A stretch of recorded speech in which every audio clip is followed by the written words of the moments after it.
dog. He came out of the blue.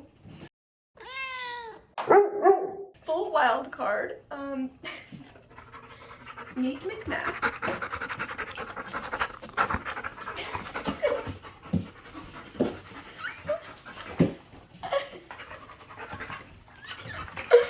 He's so sweet and he's so loving.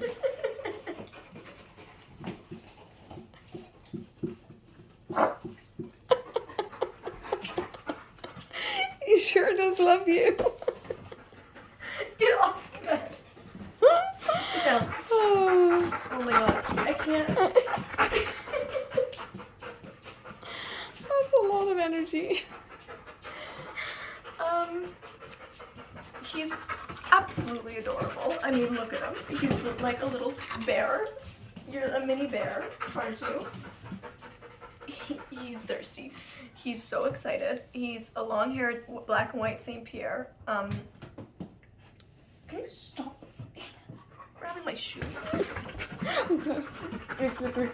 Dogs love slippers. He's okay, so when I met him, he was like this, and I was like, this is a guide dog? But then you put his harness on, and he's a great walker. Like, very focused, which I'm shocked by, because you see this. He's great, but he's Busy. a lot. So I have him for the night. I don't think I will end up with him, but we will see. So that's the update. McMack and I are spending the night together, and we will see if I end up with him. My guess is I will not. I think I will actually end up with Gallop 2.0. I think that'll be a good choice for your life. Yeah. I mean, McMack is absolutely adorable. He's just a lot. What is he doing? He's checking out everything. McMack. This definitely reminds me more of Gypsy, but more. Like, Even more. What do you think? I think he's a lot. I think he's really cute, but I think it might be too much energy for us. For you. For everyone. McMack, you're a whole lot, buddy. I know you're Hey. I think he likes me. He certainly does. Oh, I can't look at him. Okay, okay, I better go. Ignore. I better go. I'm not gonna lie. After an hour and a half with Mac Attack, I sent him back. Literally, Mac attack. Mac Attack. He Mac attacked me all over my clothes with slobber. He's a great example of a very common thing you see with service dogs. Harness or vest on, go time business face. Harness or vest off, totally normal dog. That was him. He's the type of dog that when the harness was on, solid guide dog, very focused, very concentrated, good worker, not too fast, not too slow, like a very good dog. But when that harness is off, man, that dog, like, all bets are off. That dog's gone wild. That's closer to what I had with Gypsy. Gypsy, the harness was a true on-off switch. And I got spoiled with Gallop because he was the same dog on or off. He did not really change. There's like a few things he would do off harness that he wouldn't do on, but like just a chiller. And I got spoiled, and I knew that there was another potential pupper. And it's funny because when I walked with him yesterday, I was like, he's too slow and feels like I'm with Gallop again, and I don't know that I want that. And I thought that trainers and I had agreed on that, but the main trainer wasn't actually there at the time. So he asked to see me with him again today. The speed was totally different. He was way more energetic, way better speed. I don't know if he was just in a better mood or what, but his speed was way better. And I was like, okay, this is actually a potential, but I'm still not sure how I feel about having Gallop 2.0, like truly Gallop 2.0. So at the end of the day, after trying 6 dogs total, 4 male, 2 female, oh, I'll go over all the names with you guys. Okay, so now I know all the names. First dog I tried, who I did not like at all, his name was Wally. Yes, we would have been Molly and Wally, who was promptly followed by that adorable black and white Poochie Woochie, who I would have loved, but the trainers feel she's not the one for me, and they know her personality best. They feel that she wouldn't be great in a city, and I trust them. even though I wanted her, I trust them that she's not the one for me, though her name was Polly, so we would have been Molly and Polly, which I frankly am struggling to let go of that idea. Third one is Monsieur at my feet, so I'm not doing a name reveal quite yet. And then today I walked with Polly again. I walked with a girl named Monet, like the painter. I walked with Micmac. After an hour and a half of Micmac crazy, I was like, you know what? Could I handle this dog? Absolutely, I know I could. I did it with Gypsy. I've had that dog before. But do I want to when there's another option? No. And the reality is today is Tuesday. We usually get our dogs Wednesday, and it's not final till Friday. So the trainers already with Micmac were like, look, it's really between Micmac and Monsieur, Gallop 2.0. So they said, let's have you take Micmac tonight, see how it goes. It's Tuesday. We can change. Like, it's early days. Let's just give it a go for fun. And I was like, I was game for that. Micmac was adorable. He was the fluffy dog of my dreams. You know, I wanted a long-haired dog. I wanted a male. And I wanted a tricolor, but I couldn't get that. So having a duo color was as good as it got. And I was really excited. But at the end of the day, it's like dating somebody just for their looks. Like, I would have kept him purely because he was good looking and like fluffy, which is like what I wanted. At the end of the day, I think most people who are going to get a new guide dog or service dog have all these ideas in their head of exactly what they want, but at the end of the day, it comes down to finding the right match. And the looks just don't matter anymore. When you feel that right connection spiritually, when you feel it in the harness walking, nothing else matters anymore, and it can be hard to let go of those things, those ideas you had in your mind of what you really wanted. But as much as Micmac had the look I wanted, that was the least important thing on the list of things I wanted in a guide dog, and I knew that. So it didn't matter that he looked the way I wanted him to, because hell, I can't even see him. So I was just like, yeah, bring me the dog that has the right feel, that feels like the right connection, that feels like the best fit for me, because that's what matters the most, is a dog that's going to make me feel safe, confident, capable, independent. And I knew just from that short period of time that I'd spent with this other dog that he gave me those feelings, unlike any of the other dogs did. And so just a reminder to anybody else, because I know this is something that other people have struggled with as well. I know because I've talked to many other blind people who have experienced this exact same thing. Remember, at the end of the day, if you wanted a yellow lab and you got a black lab, if you wanted a golden retriever and you got a Bernese mountain dog, like whatever it might be, that is the least important part about your guide dog. If you wanted a boy and you got a girl or vice versa, that is the least important part about your guide dog. The most important part is that it feels right and that it keeps you safe. And that's what my new dog does for me. Because I'm so used to having an easy dog now, I kind of just wanted an easy dog again. I'm gonna show all the Gallop vibes. Look, so different. This is Gallop. It's so and different. This is how he came in, you guys. He walked in, he looked around, I was like, where? Ninja. And I got a boy. I wanted a boy. So far, unless we get changed, I got a boy. I don't know what % of burner and what % of lab remains to be seen. They don't give you the full family heritage and breakdown until it's like fully confirmed that it's yours on Friday. So on Friday, I should, if I keep him, I should find out his full lineage, so I'll know what % of lab and what % of burner. Me and the trainers had very frank and very honest conversations both yesterday and today about selection. Like I said, like I brought Micmac back and I said, you know what, an hour and a half later, I don't want him. Let's try the next dude. And they brought him. And I think that's incredibly special, and I feel very grateful to go to a guide dog school that has that system. And I know that the pre-match system works. It works for many people. But I also know many people who have left without a dog. And I know that still happens at Mira, but I think it doesn't happen very often because when something doesn't work, there's so many other options. And they're open to those. And I really appreciate that. And I think that if I had come, because they said like of the 5 or 6 I tried, their 2 top were Micmac and Gallop 2.0. And if they had pre-matched me with Micmac, like maybe I would have made it work, but I also might have left. Like, I don't know. I would have had to see how the next few days went. And if I didn't have a second option, I would have done that. But I knew I did. So I was like, you know what? Pull Gallop 2.0. I know he's great vibes. He was a good walker today. Are you farting? I swear, Poochie. Might need to change of food. He's a little gassy. Actually, that's very gypsy of him. Yes. Gypsy came a gassy girl. We had to switch her food. And Gallop, we had to switch food to senior. Yeah, but that was when he was a senior. True. Gypsy switched to senior at 2 years old. Yes. Because her digestive system was sensitive. Anyways, that's the update. I've got Gallop 2.0 at my feet. When I do the name reveal, it'll be fun because actually I'm changing his name. I went through a laundry list, a myriad of name change options today, and I settled on it. And it's so similar to his original name. It's actually the most similar to his real name of all the names I went through. Thankfully, his name is quite easy, relatively easy to change.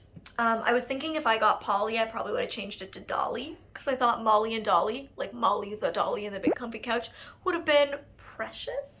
Although she also could have been Holly. The options were plentiful. Lolly. Anyways, I'll let Polly go. But Gallop 2.0 here, his name was decently changeable. And so I ran through a whole list of options and I settled on one, and he's already answering to it because it's so similar to his original that he just doesn't even notice the difference. But I like it way better, and it's actually easier for me to say. That's the update. I'm gonna go shower. I really need to shower. Good morning. It is Wednesday. I just spent my first night with Gallop 2.0, and that was him knocking the tripod. Yeah. It's so funny. Last night I came into the room from brushing my teeth, and I said either good night or it's bedtime, and I was standing and he immediately jumped on the bed, so I was like, oops. That's him again. He's not used to being around a tripod. So I was like, well, his puppy raisers let him sleep in the bed, which they're not supposed to. So essentially, puppy raisers are not supposed to let the puppies on any furniture. Give me a second, I'll update you in a bit. It's time to feed my Poochie. What is that noise? Drinking away, Poochie is. Yes, I just fed Mr. for the first time. So he has 2.5 cups of food a day, salmon base. That's quite a bit, eh? 2.5 cups? Yeah. Gallop was 3. Oh. Well, Gallop was 4 when I got him. 4 cups. That's true. Yeah. Which is quite a bit more than this guy. So, yeah. You know, when we feed them, we have them sit, we put the food down, and we make them wait for the command that they can eat. And he struggled with that one. He kept kind of getting up and going to the food, and I was like, no. And he was like, and then he'd get up and go to the food, and I was like, no. And he's like, mm. So he definitely wanted to eat. It was cute. First feeding down, but yeah, all night he was trying to get on the bed with me. Eventually I just gave up because I needed to sleep, and I knew he was only going to sleep on the bed with me. But tonight they're gonna bring in a nice bed for him, so hopefully that is better for him. The reason puppy raisers aren't supposed to let them on furniture is because, number one, you don't want the dogs thinking they can get on any furniture they want, because at the end of the day they might go to a home where the owner does not want to let them on the furniture. So that's number one. And number two, it's best not to let them on the furniture for the first little while, because you're supposed to exert your dominance, that you are the boss, you are the one in control, and if they are the ones sleeping on your level with you, you're not being dominant over them.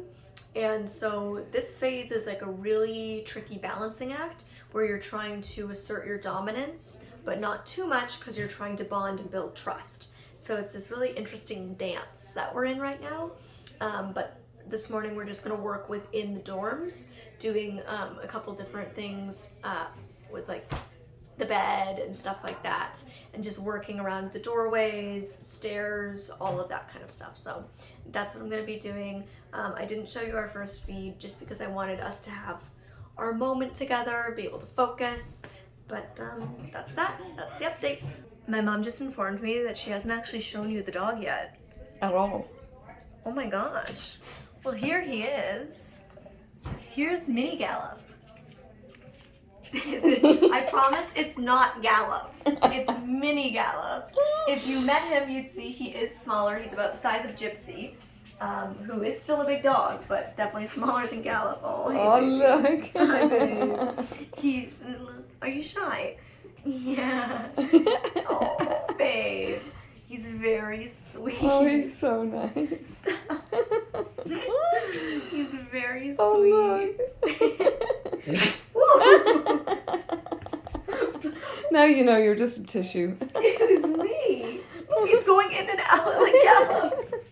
Thank you. That's very good. Yay, he knows how to give 2 paws. You'll also notice nice. he has none of Gallop's white. So Gallop had 2 white back paws, a white chest, and a white chin. And he has none of that. But he does have definitely tail. a thicker, fluffier tail than a traditional lab. And a very shiny coat. And a very, and it's kind of wavy a bit. Yeah. Not too bad. A little bit of a wave, yeah. A little bit, though. There's gonna be more calls. Who is this? Yes, my friend. This is our killer bee puppy, Gigi. She is a female Labradorese, and we as a community sponsored her, and she is in her puppy training right now. Aren't you, Miss Gigi? Yes, little baby Gigi. She's so soft, you guys. She feels like a fluffy little teddy bear, and she's very sweet. She's still very excitable because she's just a puppy, and she's done with me. She's like, okay, you all met me. I'm going goodbye. Bye, Gigi. I love her. I love her. I love the way she pulls away. She's just like, enough stardom for me, please. Thank you. Here we're seeing some speed ramped footage of Molly walking with Gallop 2.0 around the Mira campus. It's Thursday. Yesterday, Mr. Down there, Gallop 2.0, and I did just a bunch of work kind of in the dorms. So a lot of obedience training. I taught him the bedtime command. I'm teaching him home for my door to my dorm. Doing a lot of just like sit, stay, and leaving the room and making sure I come back, he's in the same position I left him in, all sorts of things like that. Here at Mira, we do not do crate training. Like, we don't keep our dogs in crates. I know a lot of guide dog schools give you a crate for your room and have you keep them in crates at home. Mira does not do any crates, and we also don't do tie downs. So we do not tie our dog to anything in our rooms. I know a lot of schools do that as well, where you have like a long line lead that is kind of tied down to something. We don't do that. What we do here is train the dog to stay exactly where we say, and when we come back, they should be exactly where we stay with no form of tie down or restraints. So we have a mat, like they've given us a bed, I'll show you that later, and that's what we practice on. So we just give them a spot, and they know that that's the spot they go. He also got a toy yesterday, so I was playing with him a bit. And we did some walk around the park, working on some speed and stuff, just working on keeping tension in the harness. Keeping tension in your handle is quite important because that's what the dog is trained to feel. They're trained to walk when they feel tension through their chest strap. And by tension, it is not uncomfortable for them. It's just like they feel something there that pushes them, it drives them to walk into that feeling. So just practicing all of that. Today, I think we're gonna do some more stuff around campus, and then this afternoon, we're hoping to be able to go into town for the first time, which is a huge day. That's often when they go, okay, that dog might not be working. But I don't think that'll happen. And what are you having for? For breakfast, I'm having an English muffin with egg, cheese, ham, tomato, lettuce, and ketchup. And I'm having a drip coffee with, I was gonna say salt. No, sugar and milk. I miss my Starbucks. I miss it. I told my mom if we're in town and she sees Starbucks, she needs to run and go grab me something else in the fridge. You're on. Not sure how my dog managed to do this. And he's just sitting here licking my hand, like, hello, could you help, please? Here, let me, don't worry, I'm gonna help you. My goodness. Here you go. He's like, oh, thank you, freedom. Sheesh, that was a lot. You're a silly pup. You're a silly kid. He's very silly. He wags his tail a lot more than Gallop did. No. He's got the gypsy Yes. Gypsy happiness. And he's the same size as Gypsy. Kush. Yeah. I feel like when I hug him, I'm hugging Gypsy again. Well, you did ask for a dog that was like... The middle of The Gypsy middle. and Gallop. And he is. He's just the middle. Oh, this morning, like I mentioned earlier, I can't remember, we're doing obstacle courses. What you're seeing us do here is challenging the dog both physically and mentally. So mentally, he's having to think through turns, tight turns, small spaces, making sure he doesn't walk me into anything, avoids all the obstacles. And then also physically, because there's different textures under his paws. So he's walking over concrete, running water and puddles, as well as a metal grate. So it's a really great challenge for us. I spent the past 14 years bragging to my mom about how good the food is at Mira, and now she's getting to try it for herself. And I love it. Yeah. It's fantastic. It's so good. It's all made homemade from scratch by the chef Felix. It's amazing. So we're starting lunch today with this green salad. I'm drinking hot peach tea, drinking some water. I'm quite tired today. I'm not sure why, but I'm just really tired. It was a struggle and a half to get up this morning. And because I'm really tired, I'm getting very bad eye pains. And you're chilly. Yes, Get your I'm hot like water cold bottle. and I'm just very bad eye pain. I'm starting to warm up, which is nice, but and where I wore dark sunglasses all morning, which helped a lot with my eye pain. I think basically what's happening is because I'm tired, my eyes are like fighting to see more, but like they can't, so I'm just getting very bad eye strain and pain, which is why I just put the dark sunglasses on, because it takes away the rest of my vision, and it kind of just forces my eyes to be like, okay, there is nothing we can see now. So that helped take away some of the eye, so I'm pretty excited about that. And pasta. After the salad, we are having a delicious smelling pasta. Yeah, that's it. With sausages, cream sauce, and eggplant. What's happening? He doesn't want to get in the car. He's not interested in being in the trunk. He's like, no, I want to sit at your feet. You'll be just fine. Look at him over my shoulder. You? Don't touch him. Oh, sorry. I just wiped his... Yeah. I need to wipe Sorry his about that. eyes. Yes, I did. Be nice. No, rest. Rest. Rest. You're fine. I don't want to get in the car because I'm scared he'll jump out if I leave. No, go ahead. Go into the car. Rest. Oh. Good. No. All right. Hop up. Otto. Hop up. Yeah, Way. good job. Bon chien. Much better. Here, let me give you a treat. That was very good. Way. Way. Yes. Rest. It's always funny learning the little, quirks of a new dog. Hey! Hey! Call him back. Viens. Hey! So, allez. He's going around the car. Mais voyons, qu'est-ce que tu fais là? I lost my dog. He's right here. Hey! Come here. He doesn't want to go into the car. Au pied. Ah, tu l'embarques dans la valise. Au pied. Reste. Rest. Ask him to sit Assis. in that little hole. Assis. I will help you. No. Here. Otto. Otto. Otto. Bon chien. Bon chien. Ah, non. Non. Assis. Ils ont le goût, mais hein? Partir en voyage. Voyage, voyage. Here we're seeing some speed ramped footage of the drive into town from the beautiful Mira farm country to the fun city.